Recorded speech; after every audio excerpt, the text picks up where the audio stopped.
Two great games that released last year that were overshadowed by the likes of Behemoth, Elden Ring, and God of War Ragnarok were Horizon Forbidden West and A Plague Tale Requiem, both of which were sequels to games I thought were underappreciated as well. While I don't think either of their first games were groundbreaking, they were still games I really enjoyed. And then when the sequels released, they took what worked and built upon it, making two games that felt larger and more ambitious. Deliver Us Mars is much like that too. The first game, Deliver Us the Moon, wasn't amazing, but it was a rather simple and linear puzzle game that lasts about 5 hours. It was a decent space adventure with a well-paced story. A story that is told through holograms, audio logs, and other collectibles, much like a lot of other games that chooses to tell its narrative more within the gameplay itself.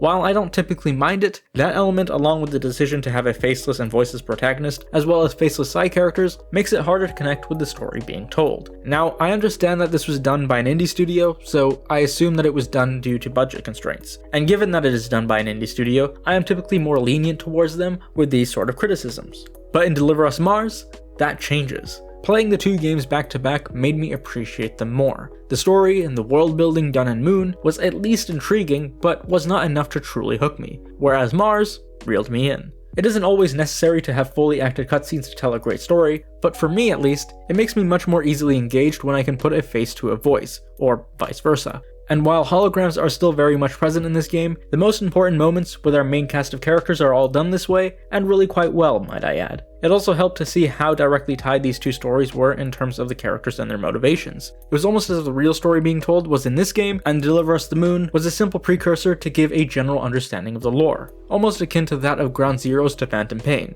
a sort of additional complementary game that sets up the main narrative and works as a prelude. Without getting too much into spoiler territory for either game, the basic plot of this game is this.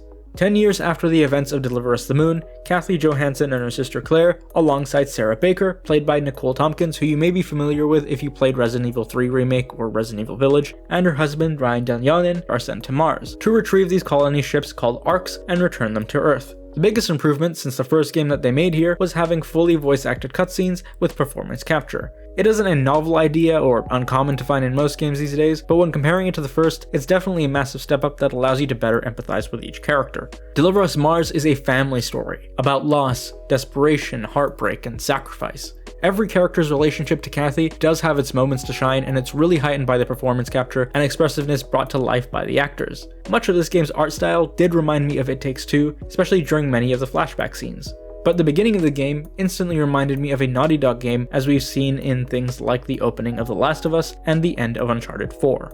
Like the last game, the gameplay and puzzle design is quite similar, yet a tad bit more challenging as expected from a sequel. The beginning of the game, before you reach Mars, is pretty much the same, but things do get to shake up once you land on the red planet. While you could toggle between first and third person, from that point on it primarily stays in third. And this choice to shift from first to third is definitely one I preferred, as it often helped me get a clearer view of things, although it would have been nice to have the choice to toggle it throughout if first person is what you'd prefer.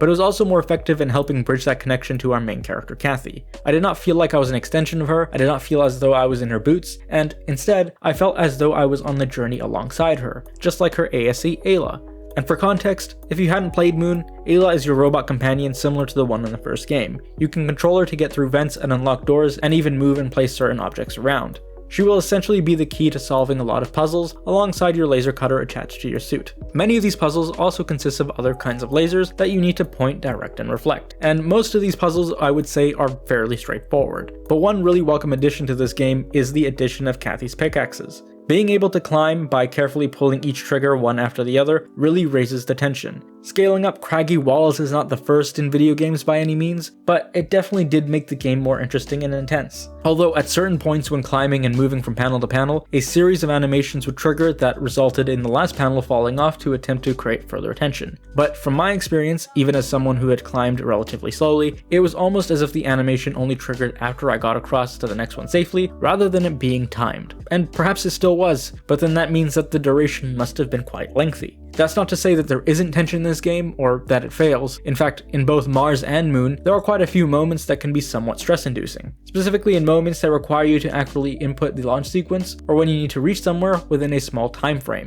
Many of these moments were present in both installments, but the sequel actually does have quite a few more moments of tension.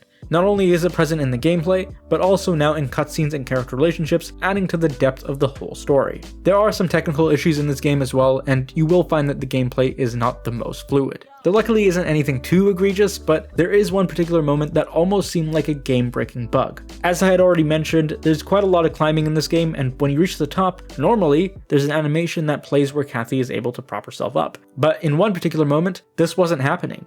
I had initially thought that I was doing something wrong or that I had to jump to the other ledge, but I kept falling to my death. And if it weren't for Reddit, I wouldn't have figured it out. Apparently you need to climb towards the side and then the animation plays. I thought this was initially just a skill issue, but it turns out it's actually a common problem, one that seems to happen no matter what platform you're playing on, and I hope that if any devs are watching, that this is something that gets patched soon.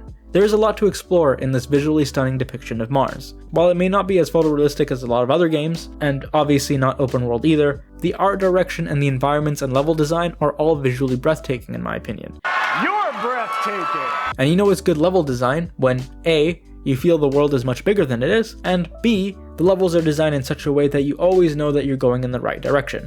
At least for the most part. It takes a particular level of skill to indicate and signal to the player where to go at a moment's notice, without a giant neon sign pointing towards it. But in rare situations you do get lost, there is a marker you can follow. Obviously tons of games are able to do this effectively, but it is usually a good telltale sign that this is indeed good level design. In a sense, Deliver Us Mars is a significant improvement to its predecessor. With fully voice-acted cutscenes and performance capture, this game allows players to better connect with each other and empathize with their motivations. The addition of pickaxes for climbing and the third-person perspective also adds tension and adds interest to the gameplay, making it more challenging and exciting. While the storytelling elements in the first game were intriguing, the narrative in Deliver Us Mars is much more engaging, especially when it ties directly to the first game. Deliver Us Mars is a game that manages to build upon what worked in its predecessor, while also taking the franchise in a new and more ambitious direction. Overall, if Deliver Us the Moon is a story about restoring hope for humanity in the darkest of times, Deliver Us Mars is a story of what people deem most important when they feel the most desperate.